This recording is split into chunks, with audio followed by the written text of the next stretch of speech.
เอากราบสบายดีและสวัสดีเด้อ FC เบิร์ดสุขุสุคนเนาะสบายดีสบายดีเด้อเนาะบ่ได้เห็นกันโดนเนาะ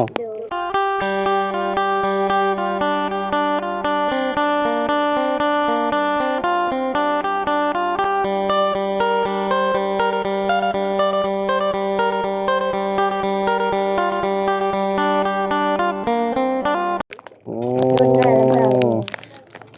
อาทิตย์หนึ่งอันนี้อ่ะไม่โดยท้ายสะดอกเอาจับเอาบ่ได้มีฮะเมื่อได้หากลับมาเอานี่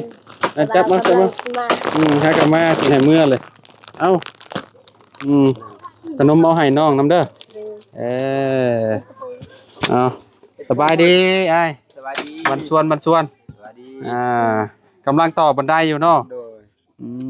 ไอ้ตะปูมาเอ้ยมันเป็นอะไรเนี่ยมันร้อนบ่ร้อนตะปูกะหักเลยดิน้องพี่น้องเพื่อนประตูบ่มีบ่ตะปูเขาบ่ไปคอน้ำลาวไปเบิ่งด้วยน้ำลาวน่ะเพื่อว่าเรามีเด้เฮ็ดเทือนเราใหม่ๆเด้มันถอนบ่ได้ติน้องทายโอ้ยน้อยๆหนึง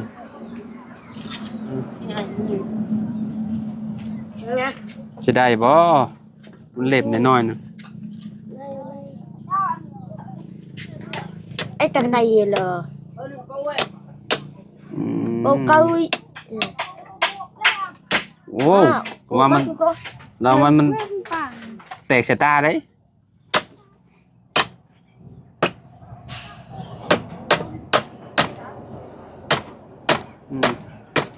โอ้ยเผลอเหยียบเดี๋ยวก็รูดลงมาอีกเนี่ย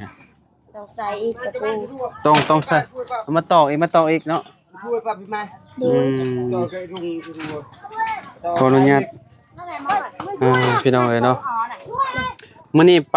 ทีใหม่มาบ่โดยอ๋อไปเฮ็ดหยังอยู่ทีใหม่ไปแป้งทีใหม่จะแปลงที่บ่เห็นบุกเบิกใหม่แล้วเนาะพี่น้องไม่มันก็บ่ใหญ่บ่ได้เนาะคะแนนมันใหญ่ๆคืออยู่ตอกลายจนมันก็แตกยอดอ้ายเอ้ยคิดว่าได้เพราะว่าตะปูเล่มใหญ่ก็จะมาแตกจ้วกแล้ว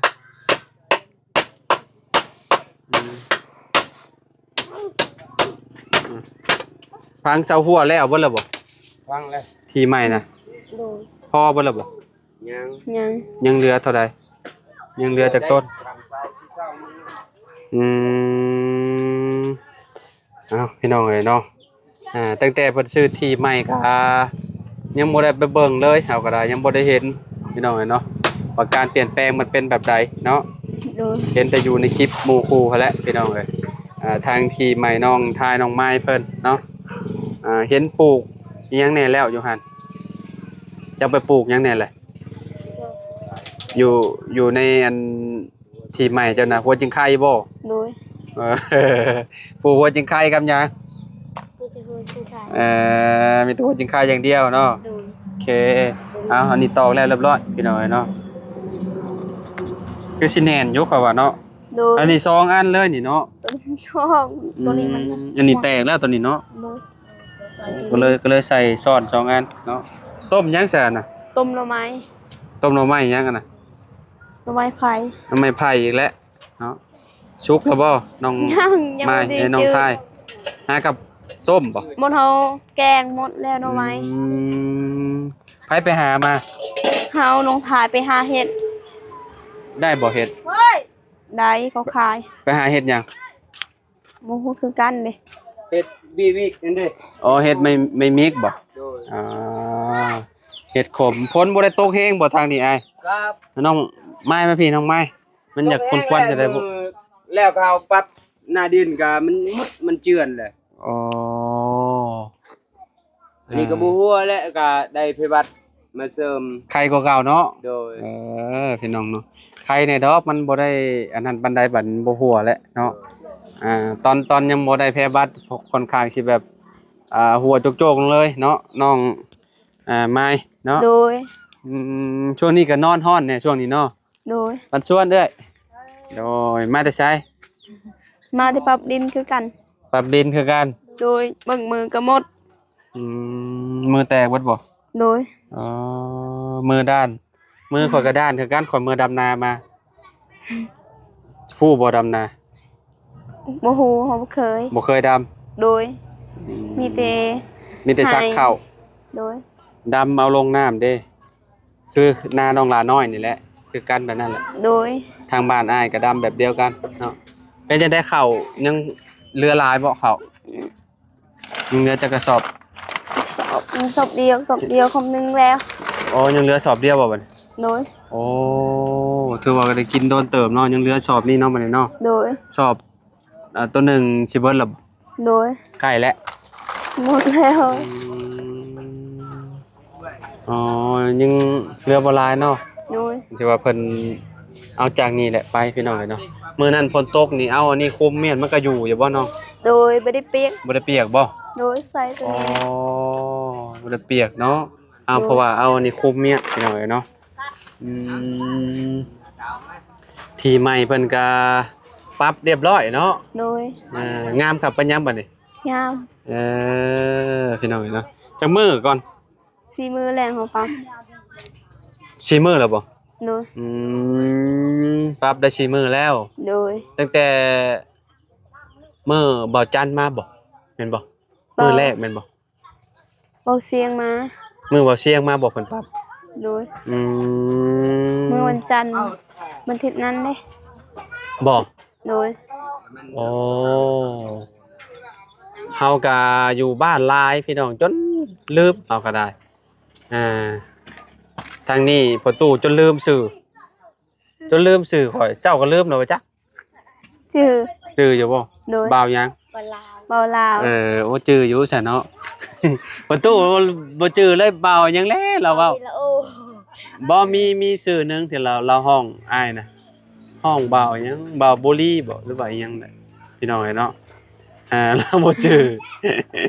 มันหลายมื้อแล้วเราอะม เอาคือกันเด้ ข่อยก็เลยเดาให้เราเดาเอาพี่น้องเนาะก็มื้ออื่นนี่แหละว่าสิขุดคลองหม่องนี้เนาะขุดคลองให้เดินน้ำประปาให้ประตูเพิ่นเนาะ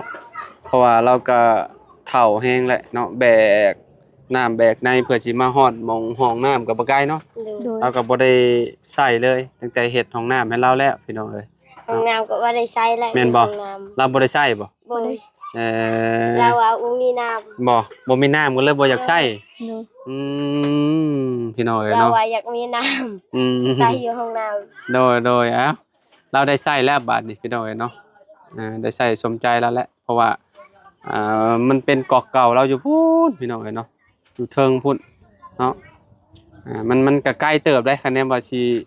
เดินจากพุ่นมาพี่ก็ได้เอาเฮาสิต่อเอาจากหม่องนี้เลยบัดนี้เอาลงมาพี่เนาะ ำดู เอาลงจากหม่องหันนะเพราะว่าถ้าเอาซื้อหม่องนี้นะอนาคตแบบ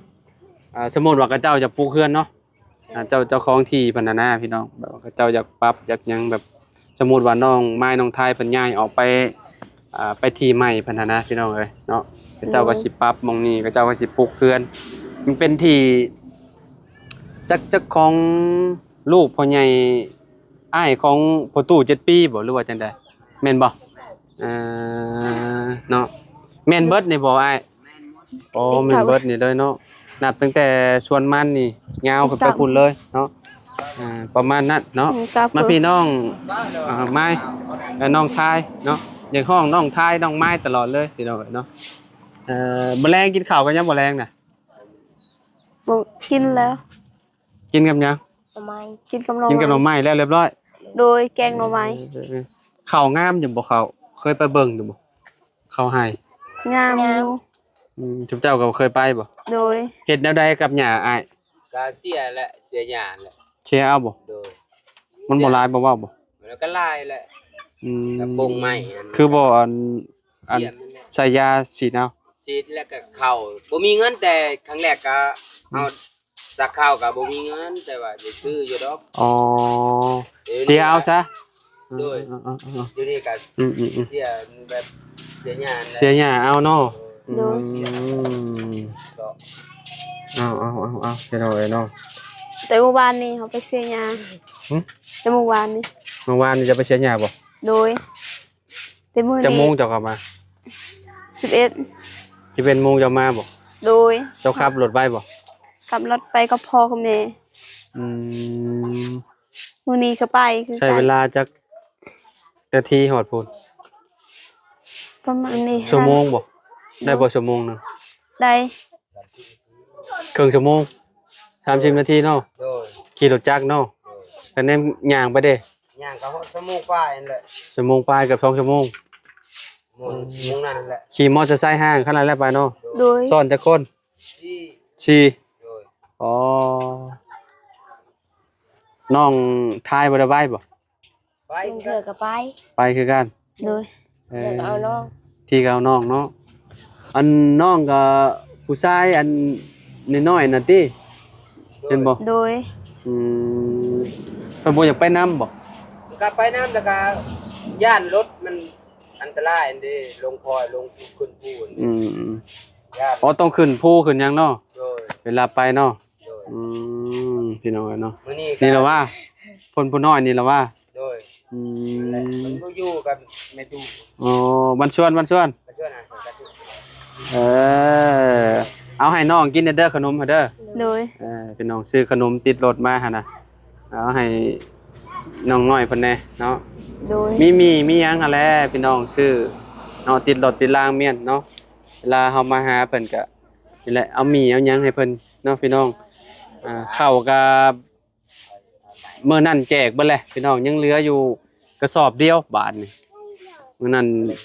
เจอเพิ่นไปหาสอนหาหยังพี่น้องเอ้ยเนาะเพิ่นก็ดิ้นรนคือกันเนาะซุมผู้เฒ่าก็ได้เนาะซื้อปลาแดกเป็งนัวไปหาสอนขายก็ได้เนาะแต่ว่าซุมเจ้าไปหาสอนซุมเจ้าก็พอจะได้กินเนาะ โดย บ่ได้เอามาขายเนาะ บ่ได้ไปขาย มีแต่กิน อืม ไปหาหน่อไม้ไปขาย ไปซื้อข้าวกิน ซื้อละมันซื้อปิงโน แต่บ่มีคนซื้อ น้ำไม้นี่ได้ โดย อ๋อ บ่มีคนซื้อ มัน บ่ได้ เบิด ไปหา โดยไปเสียยาอีก มันเบิดแล้วเนาะ โดย มันเบิดคนจากชื่อแล้วเนาะ โดย เพราะว่ามันออกหลายแล้วเนาะ บ่ได้ออกลายหมดคนไปหาเด้ช่ ค วน งนี้ คนคือบ่อยากอันนั้นซะพระเจ้าคือบ่อยากชื่อซะพระเจ้าบ่อยากหน่อไม้บ่ ซื้อก็ ฮะ 5,000ก็ซื้อ เพิ่งหาพันไปเสียยาอีก นี่เขาทำงานมาให้แล้วไปเสียยา เออ บ่ได้ไปเสีย เขา ยา ซื้อถูกเนาะซื้อหน่อไม้เนาะทง5,000กีบมึงเนาะ จนได้หมื่น โดย อืมถูกโพดพี่น้องเอ้ยเนาะ อะไรดี บ่ได้ไปหาหน่อไม้ไปปรับดินอยู่เฮือนเนาะ นี่ไปแปลงดินเนาะ โดย แปลงนาดุงนาดินอยู่เฮือนพี่น้องเอ้ยเนาะดีแล้วสิได้ไปอยู่ใกล้น้องน้ำแล้วบัดนี้เนาะ โดย อืมอนาคตกันมีเฮือนมีหยังก็ไปปลูกอยู่พุ่นแหละพี่น้องเอ้ยเนาะไปอยู่ที่ตัวเองเนาะ โดย เฮ็ดเฮือนถาวรเลยเนาะแม่นแล้วว่ะบ่ต้องได้ย้ายบ่ต้องย้ายไปใช้หนนา ดู เพราะว่ามันเป็นที่จำเจ้าแล้วเด้ ดูก็ต้องอยู่ที่นั่น โดยต้องไปอยู่พุ่นเนาะ โดย สิม่วนอยู่ว่าไปอยู่พุ่น ม่วน เป็นดินตัวเอง โอเคถูกต้องถูก ปลูกหยังก็ได้ บ่ต้องระแวงหยังเนาะนอกจากปลูกหยังปลูกต้นไม้ต้นหยังก็ปลูกเนาะ โดยปลูกมะม่วงก็ได้ โดยอาจารย์จะปลูกหยังจ้ะ ยังปลูกมะม่วง ได้ปลูกมะม่วง โดย ใช้ในมันบ่กล้าบ่ได้กล้าแม่นบ่มะม่วงต่อก็ถือว่าโอเคได้มันได้กินใบเนาะ โดย มะม่วงต่อแบบต้นมันบ่ใหญ่นะพี่น้องเอ้ยเนาะเวลามันใหญ่มาสัปดาห์สำนึงมันก็เป็นหมากแล้วเนาะต้น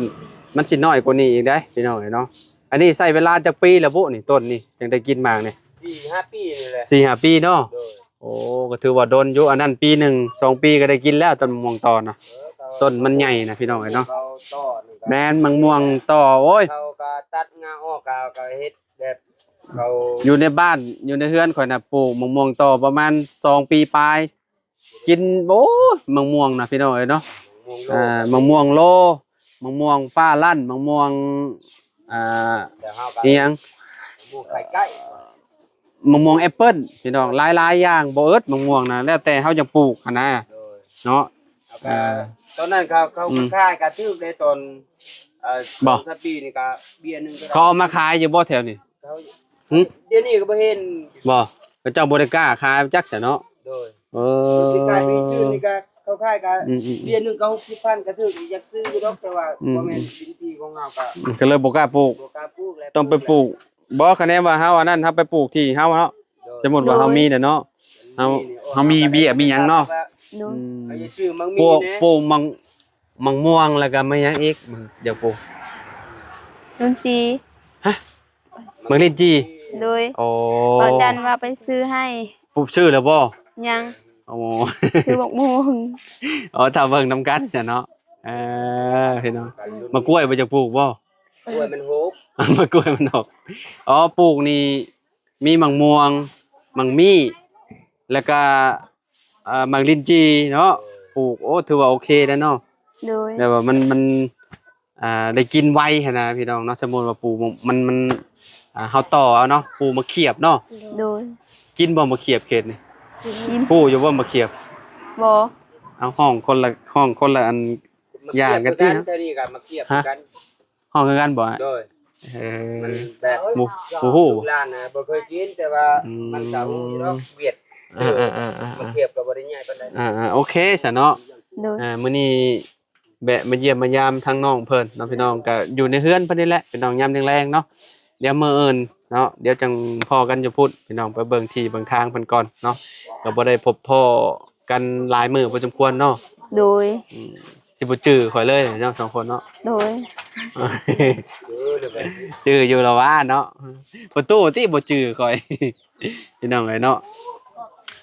โอเคแหละพี่น้องเนาะเดี๋ยวจังว่ากันใหม่มื้ออื่นพี่น้องเอ้ยเนาะมื้อนี้ก็เอาประมาณส่ำนี้เนาะ โดย กินข้าวแรงเรียบร้อยเนาะ โดย บ่กินใหม่บ่ บ่กิน พอแล้ว กินแต่บ่มีอาหาร จ้าจ้าไปจ้า จ้าบ่อันเห็ด โดย เห็ดขมอ่ะ ขาย เจ้ากินบ่ ไปขาย เจ้าขายบ่เจ้าบ่กินบ่เห็ดขม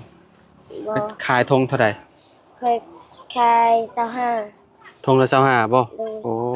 เอามาพี่เนาะเอาขนมให้ทางน้องไม้กับน้องทายกินก่อนเนาะแก้เมื่อยก่อนมื้อนี้ไปเฮ็ดหยังมาน่ะก็ พูด ไป ไปเฮือนน้อง ไปอยู่เฮือนน้องน้ำ ว่าเจ้า เฮ็ดนั่น ไปแต่เช้า จะไปอันแปลงที่จะบ่ โดยแต่ เออ เมื่อแต่ไปหาหน่อไม้ก็ไปอีก โอ้แม่นบ่ โดยไปแต่เช้าก่อน เก่งแท้ ไปแปลง เก่ง ดิ แท้ น บ่ ใหม่ไปแต่เช้า แม่นบ่ เมื่อแต่แปลงดินใหม่ไปหาหน่อไม้อีก บ่ดุเนาะ เดี๋ยวถ่าย พี่น้องเอ้ยเนาะ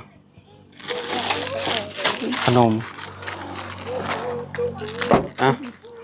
ขอบใจดี โดย เข้าใจ อันนั้นเอาให้น้องเด้อตอนนั้นเด้ออันนี้ให้สุเจ้ากินตัวนี้ขนมปันโอเคยกินบ่ บ่เคย ฮะ บ่เคยกิน บ่หวา